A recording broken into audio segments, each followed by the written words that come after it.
GM friends, and welcome to the Metacast Crypto Corner brought to you by Naavik. I'm your host, Nico Vereecke, and today I'm joined by Gabby Dizon, who's calling in from Singapore, and Jeff Holmberg, who's calling in from Connecticut.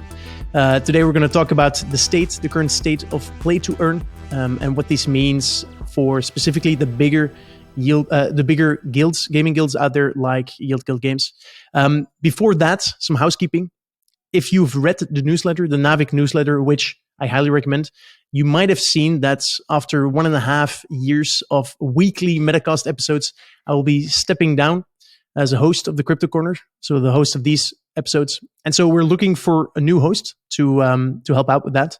So if you are interested in having conversations with some of the brightest minds in the intersection of blockchain and games, like these two people that we have today, feel free to reach out at metacast@naavik.co, and we can have a conversation about that. Does that mean that I will stop podcasting? No, I'll still do this stuff. I'll do it under the Fog DAO, or the Future of Gaming DAO, that me and a few others have started. It is a DAO focused on the future of gaming, as the name suggests, and that's where we are creating a bunch of content around what interests us. In any case, let's, before we start this conversation, start with some intros. So Gabby, you're a big friend of the podcast. You've been on a few times, but for those of you that don't know you yet, could you give us 2 minutes about yourself? Thanks, Nico. My name is Gabby Dizon. I grew up in the Philippines, and I come from game development. So I've been making games since 2003, co-founded the mobile game studio in 2014, found Ethereum and smart contracts in 2017. And I found NFTs when CryptoKitties were released later that same year. Kind of really fell in love with the concept of NFTs and having basically digital assets that players can own. And yeah, I've been dabbling in the NFT space since then, and started playing Axie Infinity, and got to start Yield Guild in 2020 in the middle of DeFi summer, when during the pandemic, a lot of people from my home country in the Philippines needed a way to earn money, and they found so by playing Axie Infinity. So what Yield Guild does is that we buy assets in different games in the virtual worlds whose assets are NFTs on chain, and they play these games and earn resources inside the game, whether they're tokens or NFTs. So this is called play to earn, and we kind of pioneered this concept, started in 2020, and yeah, I've been doing it ever since. Fantastic. How about you, Jeff? So, hey guys, my name is Jeff Holmberg, and I actually came from the dark side. I'm originally a Wall Street finance guy from Merrill Lynch and Goldman Sachs, working in SMA trading. I know, I'll get to the goods. Eventually went over to municipal bond investment, and really fell in love with crypto. I think with a lot of people that are listening, late 2017, early 2018. Got my first start in this space, where I was the first non-founding hire at OpenSea, where I ran partnerships for just about a year. I had moved over to run strategy, more sell-side NFTs with IP licensing at Terra Virtua at the time. And then I had actually a relationship with Gabby at OpenSea all the way back in 2018. I used to bother him all the time because there was, no volume on anything. So we had a lot of time to reach out to founders and, game studios and say, hey, what's going on? When's your launch? So how things have changed. But eventually, when YGG was birthed, I had went to Gabby and said, listen, I really want to get more into the investment asset acquisition side of things, but stay in NFTs.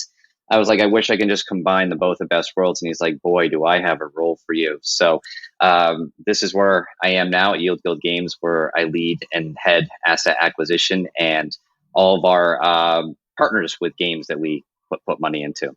So fascinating. So the title of this podcast is The Current State of Play to Earn. Gabby, why don't you give us your thoughts on that question? Sure. So let me give a recap. Play to earn kicked off in 2021 when Axie pioneered the concept of earning fungible tokens within gameplay. So if you had 3 Axies to basically buy into the economy of Axie Infinity, you would play the game, and when you won matches, you would earn the SLP token. And this SLP token had utility because you had to burn it to have the right to create new Axie. So that gave it value. That meant that you're basically tokenizing somebody's effort in winning a game and using it as a cost for producing new assets. Now, this really took off in 2021 NFT summer when, yeah, during COVID, a lot of people were looking for a job and discovering NFTs. And coupled with like big user growth, coupled with the speculation coming from fungible tokens in, I would say, an exchange ecosystem, this drove the price of SLP and in Axie and other games to highs that were kind of exceeded what the economy could handle. And yeah, we saw a lot of these economies kind of come crashing down. A lot of people left the Axie economy, NFTs overall. So now we're kind of in a quiet lull period. I would say there's not a lot of spending that's happening in games like Axie right now. There's actually still some spending happening. If you look at games like Axie, there's still actually trading volume happening, but it's nowhere near it was in the highs of last year. And so it's kind of a quiet period. It somewhat mimics the 2018-19, early 2020, where there were games being built, but there was hardly any volume. The biggest difference now is that a lot of money came into the space after Axie's success and showed other people that there was actually a market for what's happening. So now a lot of new companies got formed, new games are being built, economies are being iterated on both by Axie itself with the new version of the game and other founders who have experience designing game economies that are trying to improve on the Axie model. So that's where we are now. As a guild, if you ask me where Play to Earn is now, I'd say that it's in kind of a state of evolution. I think that the original premise that you could have virtual economies that could be owned by players is still very legitimate and is something that I believe in 100%.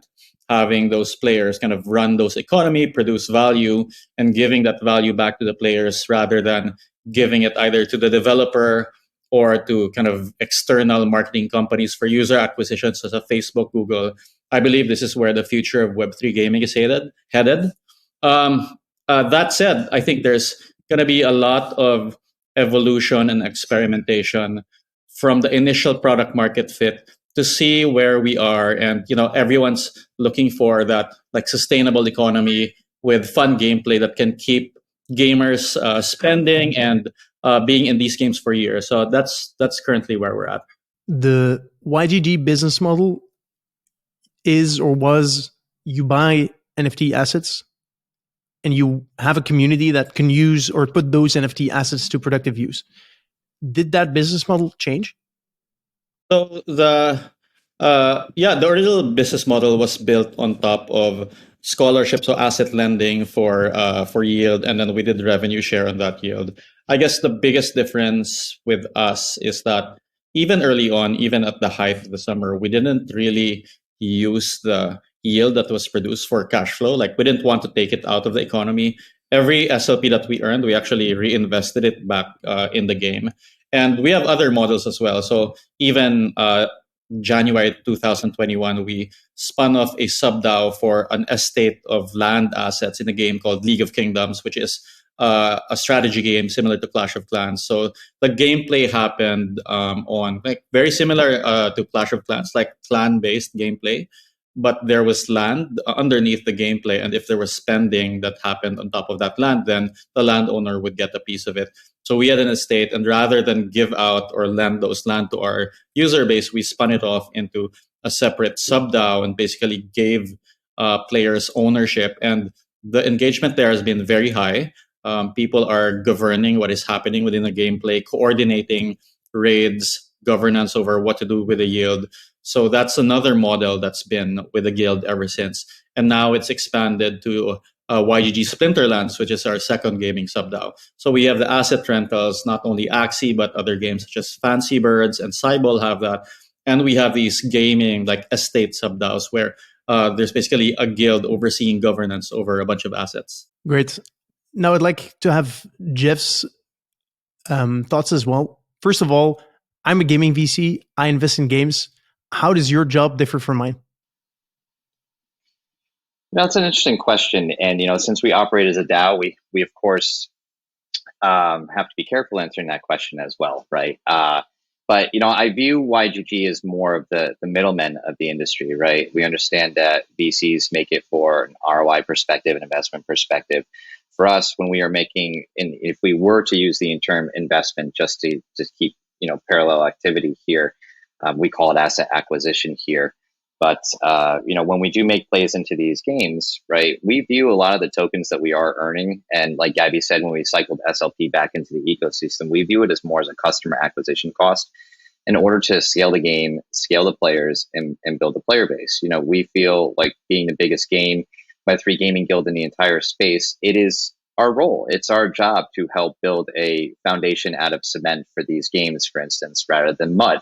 And you see, a lot of other guilds, they come in, they really have that perspective of revenue share, yield sharing, percentage splits, and there's a lot of extraction even coming from the guild side. And, we feel as we want to build up that player base, we hear these games come out and say, hey, we have our first 10,000 players. This is a great sign for a Web3 game. And you think compared to the gigantics of Apex Legends and Fortnite with millions, multiples of millions of players. I mean, this is nothing, right?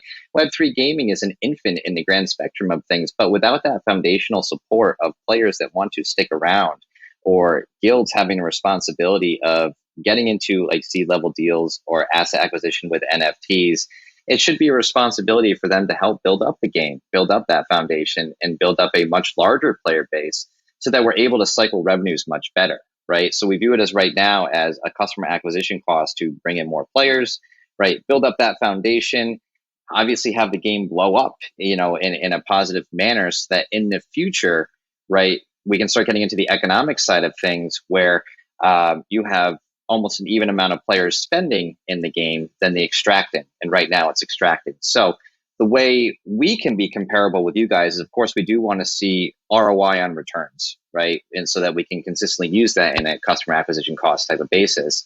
And naturally, I mean, we do have core members that do need to get paid. People need to get paid and do work for, internal work for YGG, especially, even on the tech development side. But the main goal here is to eventually get games into that revenue cycle where the economics are paired nicely, where eventually, new blood, fresh money comes in and wants to cycle the money back into the ecosystem with us. And at that point in time, and this is a theory-based, type of example here, Nico, as well, right? It's not perfected. We know it's not perfected. It hasn't happened yet. But over time, should that match up, then we can think about starting to sell off our tokens as, depending on what type of ROI it's going to be. Or, we can even analyze it and say, should we keep going? Should we keep building? I think that's how we even got here, is because we chose to actually keep building in Axie, even though the ROI was right. The ROI was super high, but we wanted to really push it. And I think that actually helped with brand reputation as well. So kind of hopping all over the map here for your question, right? And I'm not trying to dance around the question, but of course we do, on our team, which similar to you, we do go through a diligence process naturally, right? We do go through token economic models. We go through game loop, cycles.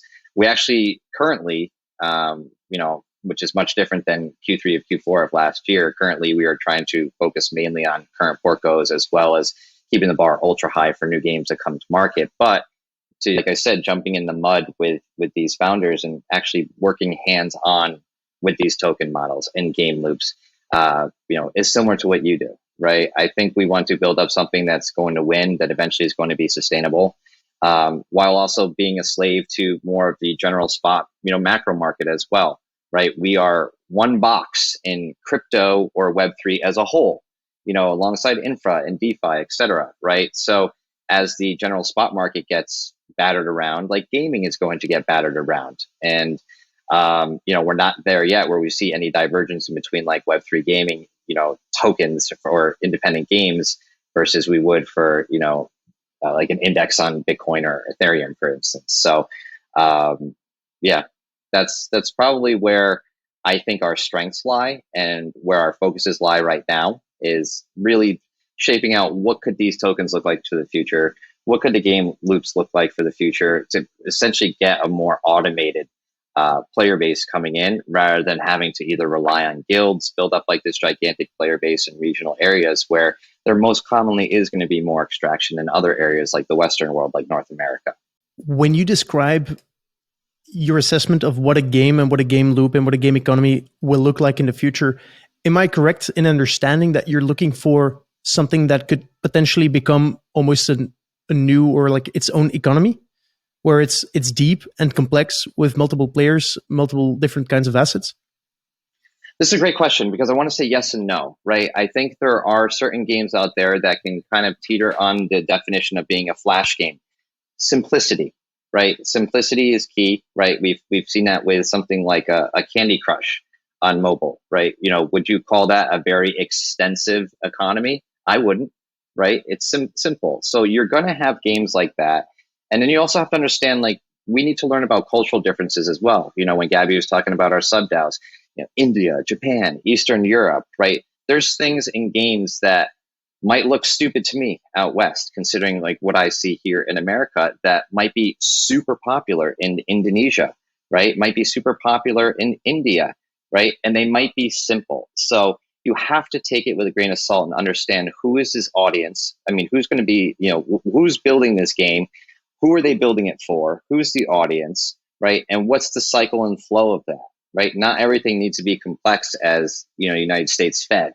But there are much larger games, more teetering on the AAA side, that do have more intense and extensive economies that, yes, so there's the yes side of your question. So I'm really in the middle here, where it's dependent on that style of game, dependent on the structure of game, the audience, and where their goals are, right? Not everyone is trying to build the next Fortnite. People just want to have some form of simple game, maybe a time killer, something that's easy for entertainment that you can perhaps play even through Discord with commands.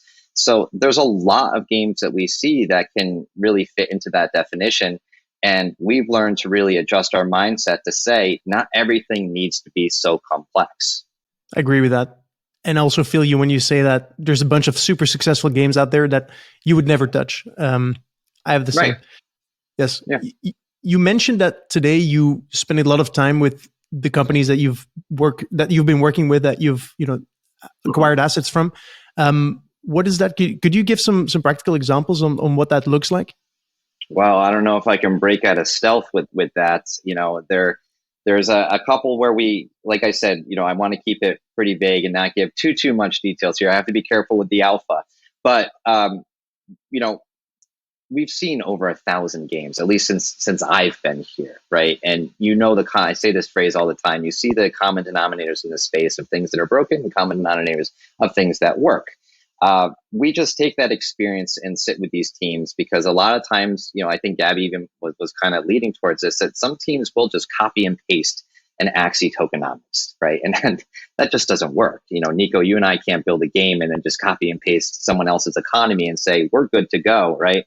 So it's really going through all of the game loops, understanding the token sinks, or even helping them give ideas to implement token sinks. For those that don't know what a token sink is, think of it as more of a reason to spend your token inside the game ecosystem or platform. But,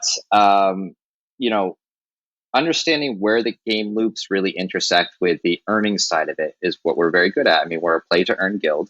We've been in Web3 for quite some time. We've gamers ourselves. So we understand how the market is constantly shifting, what has essentially died off going back from like Q3 to Q4, and what needs to be built for the long term, right? I think everyone feels too much pressure to give out degenerate yields on their tokens, or make sure these earning ratios are just remarkably high, unsustainable, and use it as more marketing efforts, right? Because they feel that if they are not making their communities happy, if they're not keeping pace, so to speak, with other people that are doing this poor routine, then they're going to get yelled at, the game's going to be no good. And we're trying to work with them to really build out something and say, listen, to really get a game to work, to pop, it takes years, right? I think there's a lack of understanding to just the general public and unfortunately, in some cases, even investors in Web3, where you're not going to have your game fully built out in 1 year.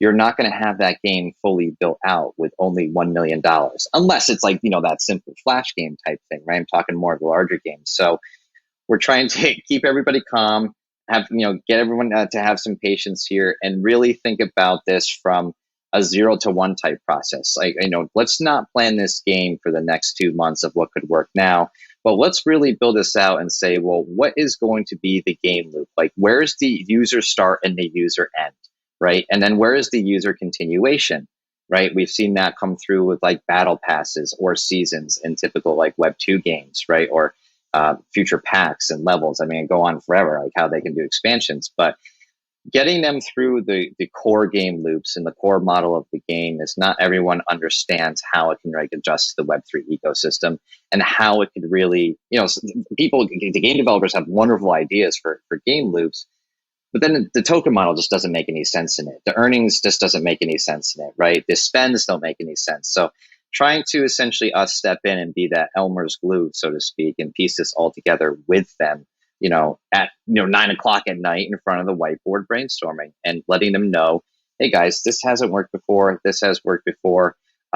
Let's experiment with this. I think soulbound tokens is a hot topic. Like in the war room, like that's all I'm going to say. I'm trying to dance around this question without giving out too much alpha, but I mean, the TLDR here is just sharing our knowledge with them, making sure that they're building for the long term, and just as simple as it sounds, make it make sense, right? This podcast is famous for having secrets leaked in advance, so don't feel bad when you leak something. That's why I said it. I did my diligence. I did my diligence on you, and I'm not gonna. I can't break it. I know people will hate me, but I will say there's some very exciting titles being released that are in YGG's Portco later this year. They have been publicly announced on our Twitter, so I'm not going to single anybody out of which ones I think are going to be fan favorites, but the alpha is out there. You just have to dig. I just am not going to say it out of fairness to everybody. Yield Guild Games Twitter. That's it. That's what you need to follow. That's it. Gabby, you with Yield Guild Games have one of the largest scholar bases or communities. How are you putting them to that sounds bad. Like putting them to use is probably the bad way to put it, but how are you working with them? How are they involved in what you're doing? How are they helping the guild as a whole succeed? Yeah. So I think we think of it the other way around. How is the guild helping our community members succeed? And that's better. How we do that is helping the community engage with Web3 and different virtual economies. So most of these are games. So that means we funnel people to games like Axie, to games like Cyball, teach them how to play, and they learn how to use crypto at the same time. But a lot of the focus, and a lot of people talk about how guild models are evolving, but this is actually something that we've focused on from the very start. I think there's been a lot of focus on the scholarship model and how many scholars does a guild have, because it was kind of an easy number for people to take a look at. But even from the very beginning, the biggest kind of philosophical aspect of what we were doing was that we were helping to upskill our members with skills that were relevant in Web3 that can help them with ownership of assets. Ultimately, this is what play to earn is. I don't get into Twitter definitions of what play to earn is or isn't, or what's a better term. For us, what's really important is that you teach our community members skills. We give them access to different virtual economies, and they have the opportunity to own digital assets. If you abstract it away, that's what it really means. It's very different from freelancing, for example, where you have a skill, you get paid for it, and it might be a different rate depending on where you are in the world, whether in America versus China versus Philippines, etc. It means that I, as kind of a citizen of the metaverse or someone who is in the virtual worlds, I do valuable work there, and I get assets at the same rate as anyone else in the world. So that's a very important part for us. So you're going to see us talk a lot about upskilling, about different quote unquote jobs that make up the metaverse, whether you're a scholar, you're a player, you're a streamer, you're a moderator. And if you look at the different partnerships that we have, like Learn to Earn, for example, you can see that a lot of what our focus in is really giving our community members to the tools to succeed in the Web3 world. A lot of comments from critics has come from the fact that in order to be able to earn something, you need to add value. And today, if you're playing a game, you're supposed to play a game for fun. And it's not that self-evident that you actually add value by playing a game. So what are some examples of the upskilling that you do for your community members that would have or would give them the skills to add value in a more traditional sense? Yeah, so people don't understand that a person playing a game is actually adding value. Think about free-to-play games.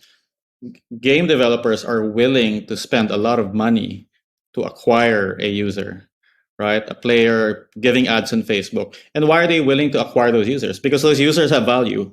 So people are playing for fun. You don't realize you actually have value by being inside a game, especially if it's a multiplayer game. So just because a game is fun doesn't mean you're not doing anything of value. And like people don't really think about this because you're thinking of playing games from your own kind of point of view, which is I'm playing this for entertainment. And if I'm doing something that has value, then it's work. It's actually very different looking at it from the game developer. I'm acquiring users, whether I'm marketing, taking out billboard, PR, direct acquisition, or paying yield. These are all different types of user acquisition. And a game that is not sustainable, where there are more yields coming out than revenue coming in, is no different from a mobile game that's spending more money on Facebook ads than it is making in revenue. So you have to kind of separate the entertainment value of something from the value of something, because these mean different things to the developer and to the player themselves. It seemed to me, we've all seen the report or the YouTube video of play to earn in, I believe it was Indonesia, in Philippines. Philippines, yes, that was it. Where a lot of people actually didn't have a job, were able to make a living by playing games. The numbers currently seem to indicate that it's not possible anymore to make a true living playing these games. What has that meant for Yield Guild and the Yield Guild scholars? Right. So what it's meant is that players who were playing the games primarily as a way to earn an income have moved on and have churned from the guild. The players who are here because they want to get better at Web3, they want to discover games, or they're kind of trying to upskill themselves, they've stayed with us and they've actually kept engaged even at a time of low earnings. It probably means that being in the guild is not their primary way of earning income, and that's fine. I think the notion that playing games could have been your primary source of income, the yield that was being derived there was, I would say, a lot was being driven by people who were buying into the economy on a speculation basis. It's kind of makes me nervous when you see people who are basically grinding and then being able to earn like a month's salary in the Philippines, which is happening at some time, right? So there was yield being derived there, but that yield was coming from a speculation premium that basically comes from the liquidity and reflexivity of crypto. And now that that speculation is currently gone, it's probably going to return again in some time. Game designers are really thinking of ways to kind of tamp down this reflexivity and the speculation premium that goes inside the game economy itself.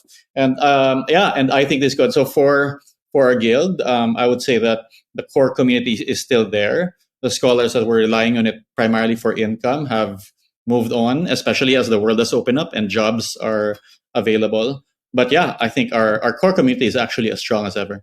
I've had a number of conversations with people from Sky Mavis who talk about Axie Infinity as almost an Axie nation, where people are so identified with Axie and everything it stands for that they'll do anything or they'll play anything that is remotely that is remotely connected to Axie. Do you feel a similar thing around YGG?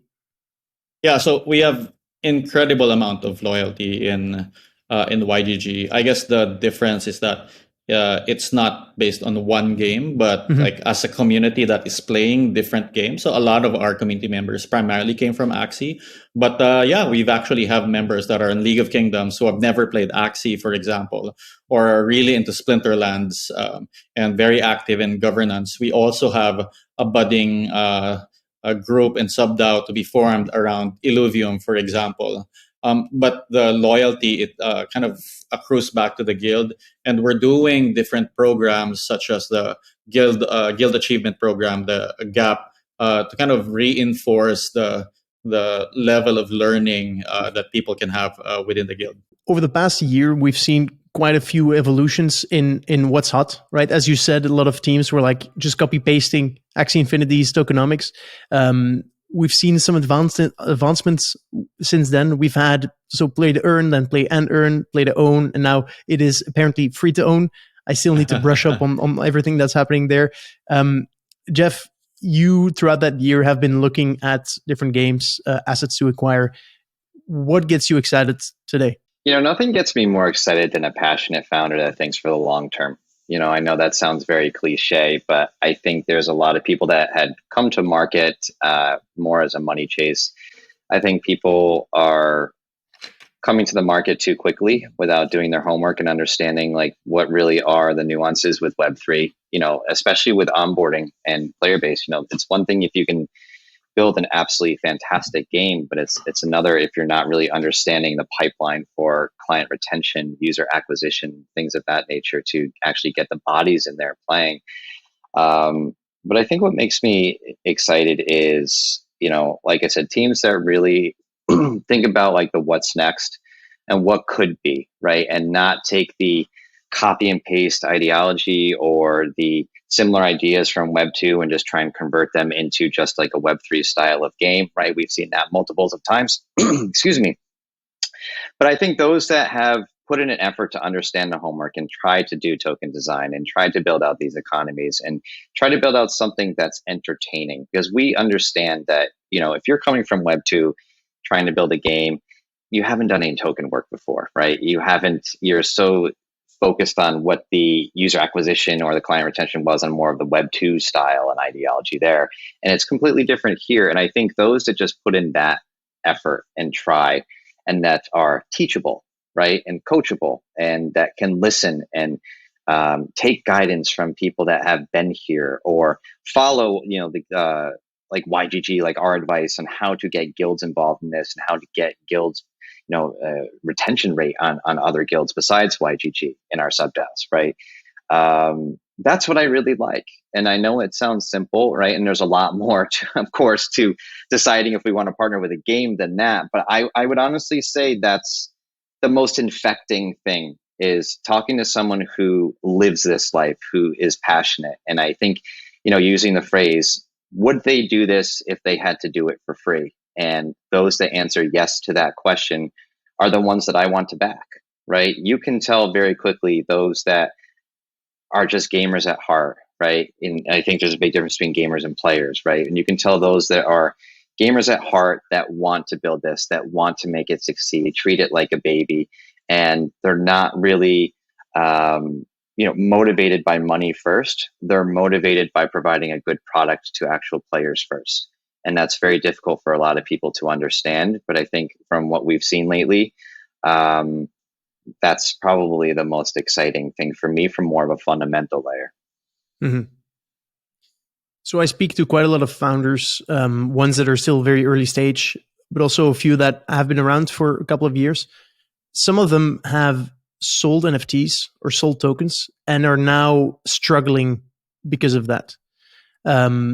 What are your thoughts on, what are your recommendations to teams that have sold tokens and that now have tokens that are priced super low? What do you usually say to these? Well, I think we try not to get games into that situation, right? There's been several conversations with this is a hard conversation to have with you, because I'm trying to be so bland on purpose, because there's a lot of things that we're working on that solve these type of problems, especially with a couple of teams. But the first step is to try not to get into that situation. Number one. I think step two, as you just mentioned, right? It was play to earn, play and earn, free to own, and I think in the market, really, when we talk about these common denominators that we mentioned, 20 minutes ago or whenever it was, it's providing value back to your collectors, right? And understanding, Web2 gaming really through and through. You can buy battle passes, $10, Apex Legends, FIFA packs. They can range, of course, a couple bucks to, $25, for instance. Those were viewed as quote unquote expensive, right? To a lot of Web2 players, like, oh, I'm not going to spend $25 or $30 on a pack or a battle pass. That's just crazy, right? And we're over here having the expectations that players should be spending $3,000 for a gaming item, $20,000 for a gaming item, even $300 for a gaming item. It's very hard to fight between players that want to come into the ecosystem and collectors, speculators, flippers, right? It's just a gigantic mess. And I think where we've seen with Gabe lately, with the Daikus, just putting them out for free, is sometimes you just have to let the market be the market, right? I think provide value to people by giving them some free assets. I think it's a great customer acquisition idea. I think people do rely too much on front end sales and either rely on the cash that's being brought in to use for survival. Now, if you didn't do a raise, that is a good strategy that you can do that, right? But I think being able to up the supply and keep it at a very cheap, low price so that people can come in and just not feel like it's such a risky investment, right? And then even that word investment feels dirty when you're talking to gamers, right? They don't want to make investments. They just want to play the damn game. And I think being able to come in and having a fluid, UI UX is very important. And I think just, if you're stuck in this situation, to answer your question, talk to your community and think about ways that you can provide value. Is it another free drop? Is it a supplement type of NFT to the current NFT that they might own? Just give value back to the players while also thinking about ways to bring in new blood into the ecosystem. If you're stuck in that rut, you're going to need new money, you're going to need new players, and you're going to need new spends on that. And so you really have to kill two birds with one stone here and think, well, how can I make the people that are happy that already spent the money while coming up with an idea that can bring new money inside the market? Now, this is just, this is not foolproof. I think there's a lot of planning that would need to go into this. Of course, marketing discussions.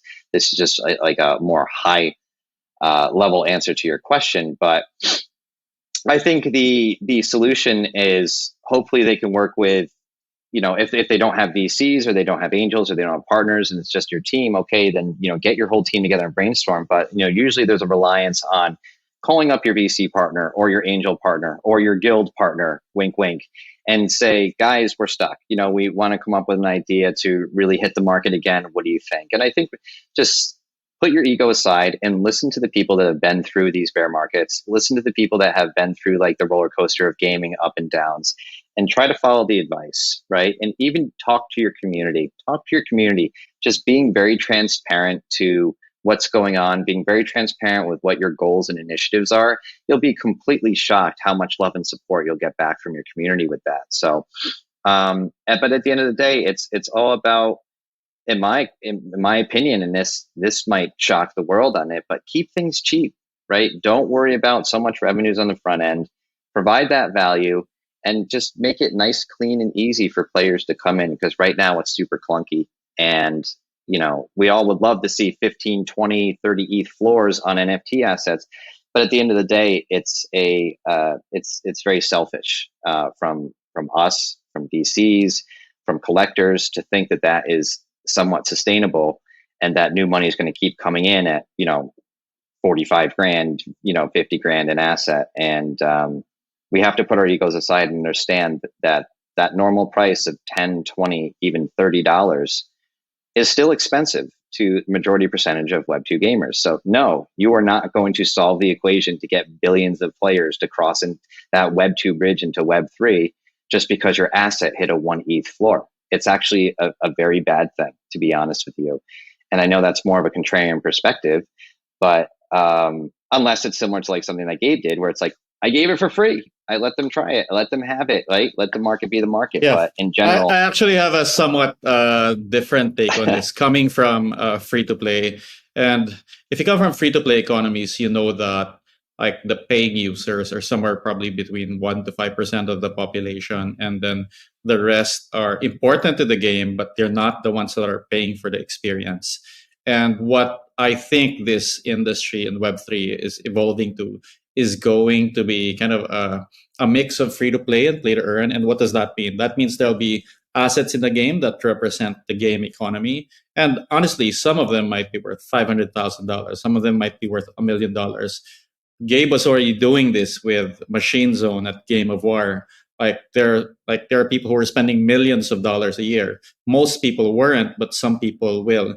And now that he's kind of unleashed in an NFT economy that's not limited to $100 per in-app purchase, now you've seen the kind of power of what he's doing with free to own, where he drops the NFTs and then like people who are willing to pay for them based on what they think they're worth are basically able to buy it.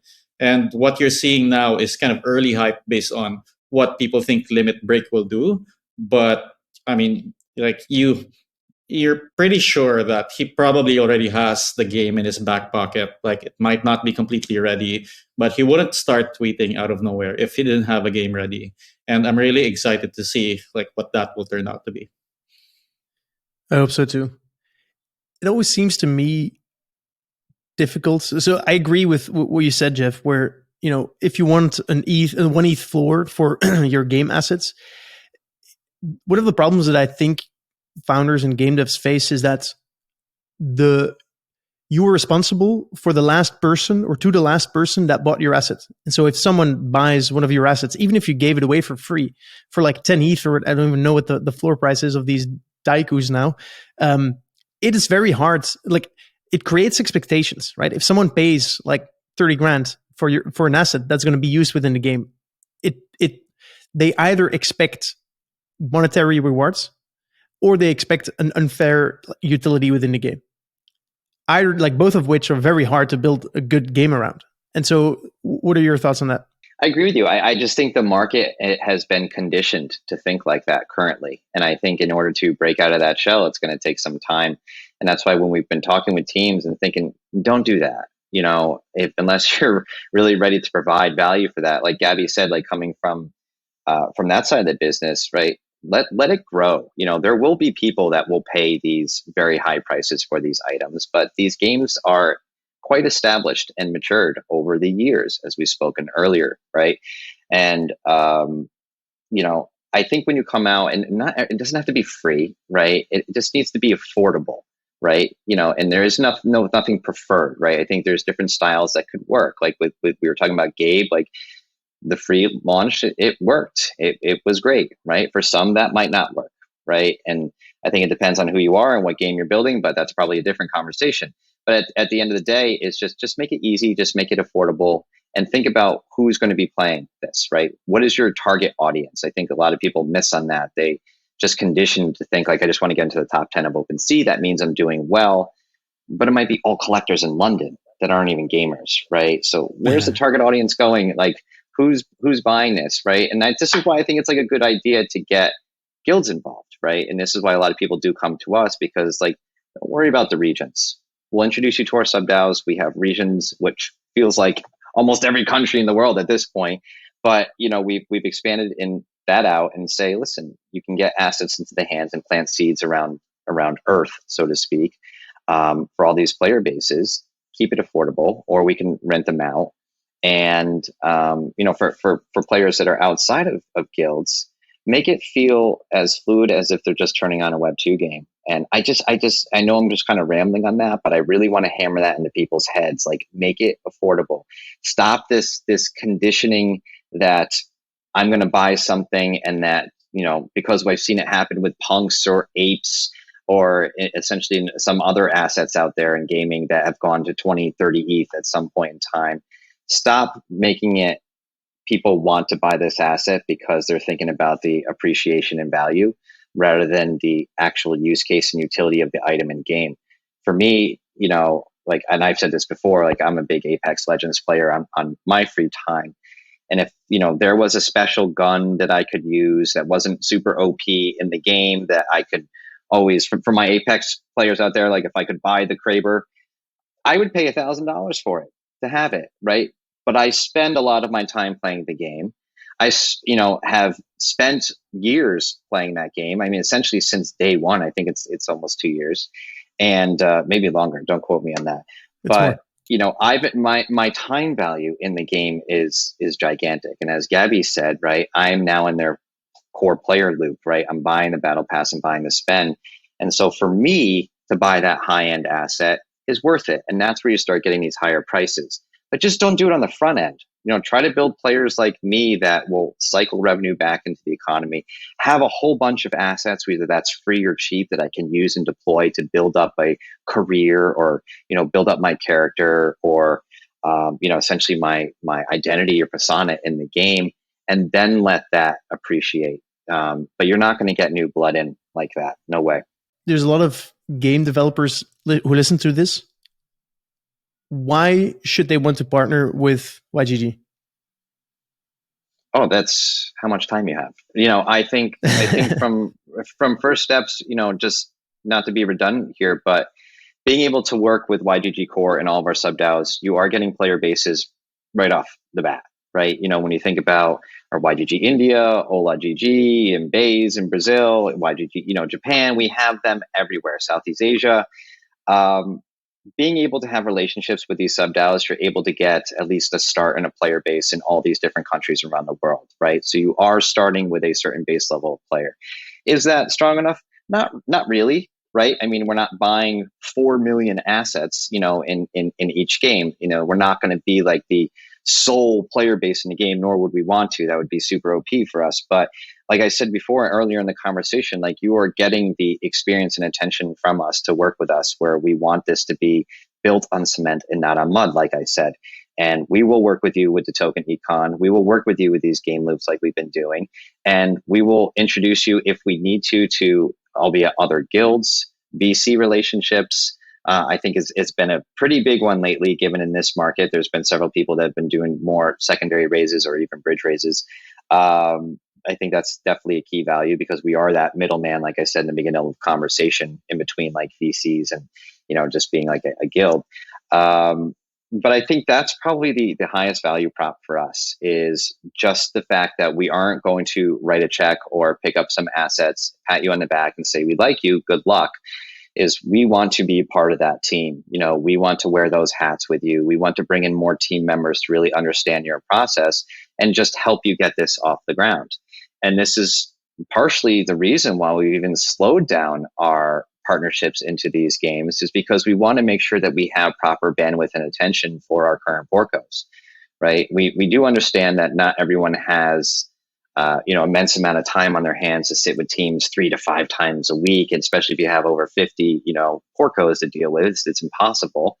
But, being able to sit with them at least on a reasonable basis, and in some cases, it can even be 3 times a week, and make sure that they have our attention and we're giving them the support they need for their long-term vision is just so crucial. And maybe there's other guilds out there that do that. Maybe I don't know, right? I don't know other guilds that are really good at working on token econ or game loops. And I just don't know. We don't really communicate with a lot of other guilds because our ecosystem is the biggest. We'll communicate with our sub DAOs in place of that. So that's just really where I think our strength lies, is that, we're going to essentially be in the boardroom with you. You're not going to get rid of us. We want to be on that team, sit with you, and really work on the ideas together. And it's okay. Not everything that we work on together needs to be guild oriented. It can be, like I said, game loop oriented. So a lot of options there. Yeah, I think YGG has a particular perspective on the market, because my background is as a game developer myself. So I know how hard it is to be a game founder and kind of push a game and get it off the ground. And I guess the more philosophical version of what Jeff is saying is that what we do as a guild is we try our best to kickstart the network effects of your game and your economy. So it's not just the value of, look, we bring in users, we bring in players, we try to help think through your economy so that it would work great. And bringing in the YGG usually means that the game has a certain amount of quality that also attracts other guilds and other gamers in. So we want to kind of be that kickstart of the network effect that will eventually help make a game's economy successful in the long run. And yeah, we'll stay there. We'll help the game teams figure it out. We'll kind of work through problems, and we'll do our best to make sure that our community is excited to play the game and to really spend a lot of time and eventually money in it. If game developers want to get in touch with you, how can they find you? It's a really good question. We get inundated from all different angles, because we just spoke about this the other day, because we are that middleman. Like, so we'll get VC introductions. We have a form on our website that people can fill out to get in touch with us. But I think the best way to get in touch with us is please don't spam us, Twitter or our personal DMs on Twitter. I think take the high ground and put in some effort to find someone who has a relationship with us, and get yourself out there. Even if it's another game founder or another VC relationship. We know a lot of people in the space. Try and get a personal introduction to us, so that those that we know that we're also comfortable with working with can make that introduction for you. And I think that really goes with anything in life. It's really who do you know? And if you're coming into the space and new, obviously, others have an unfair advantage, over some by coming into the space and already knowing people. But I just really encourage yourself to learn more about, games that are out there, learn more about art portcos. It's okay for a founder to hit up another founder and say, hey, what's your experience with YGG? Right? I just want to talk to you. I'd love to meet you, and ask them about us. And you know what? And see if it's even a right fit for you. In some cases, there are pay to win strategies out there that we're not really big fans of, that we work with, but they do well in some cases, and that might not be a direct fit. So I think do the diligence on YGG, and we encourage it. Learn more about us. Ask people about my name, and what we've done, and see if it's the right fit, and then ask for a personal introduction, because it just cuts through all the crap that we get, a lot of the fluff that we get, and we'll pay attention to it. We really like looking at new decks, meeting new founders. Especially those that are innovative and very exciting. But it's very difficult. We are human beings. We have a whole slew of portcos that we're currently working with. We have getting slammed every day from all directions from deal flow. Like I said, like VCs, online, direct. It's very, very hard to manage. But we're doing what I think is a good job at it. But try and get to us from more of a personal capacity, so that we know that this is someone that is really, really interested in working with us, did the effort in trying to get in touch with us to, and learn more about us, because I'd like people to basically interview me when they have that conversation with the founder. Like, Jeff, I know you've worked on this game and this game. We really like what you did here. We saw that YGG did this, and we're interested in maybe tackling, Indie GG and launching in India with, our Indian sub-DAO, right? I'd love to have conversations like that. Show me that you have the knowledge and put in the effort, because that also shows me I should get excited about you, because you understand a lot about me already and understand a lot about the market. And it makes me think, well, if he learned this much about, or she learned this much about YGG, these people are going to do their homework to really study, like user acquisition and customer, acquisition. So that's the best way. Fantastic. And I think this counts for most introductions and VC reach outs as well. If you get on a pitch call with me, and the first thing you tell me is, "Oh, I enjoyed that last podcast you did with that Jeff and Gabby guys, those Jeff and Gabby dudes," I cannot help but start that off on like liking you. So that's definitely recommended. All right, fantastic. This was great, Jeff, Gabby. Thank you for your insights. If you're building a game, you've heard Jeff. Do your research, and from what I've heard, email Jeff. There you go. Thanks, Gabby. Don't email me. Don't email me. Find someone to get an introduction, preferably on like a Telegram or something. But that's the best way. I'm human. I can only do so much. And Jeff's a cool guy, so he has a lot of friends, so you have a lot of people that can intro you. So you should be good. Self-proclaimed definitely. Cool. Self-proclaimed. Right? Great. Soon all right. at TM. Yeah. Good. Thanks, Nico.